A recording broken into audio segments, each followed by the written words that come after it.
The trogdolytes were unaware of the standard secret door in the middle of the northern wall, as are the orcs, who, although they dragged out the trogdolyte bodies, otherwise avoided the room.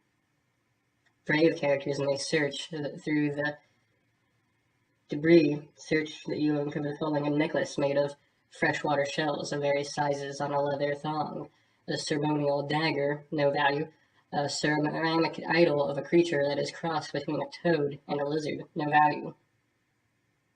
You open the door.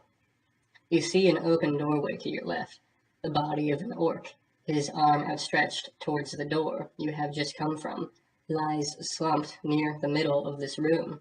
A lone spear, its shaft broken, lays in one of the corners. The orc was a clansman to the orcs in room A2 that they abandoned, attacked by the fiendish stirges. He managed to drag himself here in a vain attempt to keep up with the clansmen. His strength ran out just before he got to the door. Searching, you find several holes in the corpse, neck, arm, and leg, where the fiendish stirges successfully attached themselves to the orc.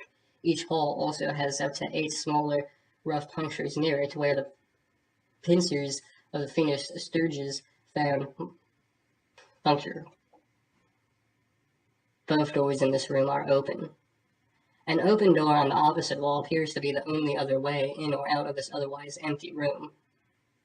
In the next room, there is no floor, but there are hooks hanging off the ceiling, and you have to use your arms and swing from hook to hook to get across the room, because there is no floor in this room. There are only hooks hanging from the ceiling.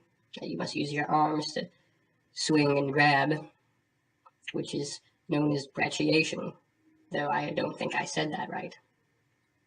Stirges fly at you, and a dark mantle attacks you while you're trying to cross the room. You have to hang off a hook and either cast spells or use a bow or crossbow, or wait for them to come and attack you with using a sword to defend yourself, and time it just perfectly so that they don't knock you into the emptiness where a floor should be.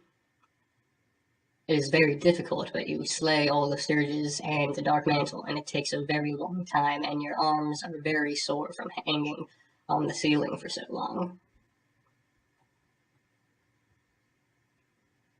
You level up. You are now level 8. This is a lot of fun we are having. We are having so much fun right now. The Watcher in the doorway.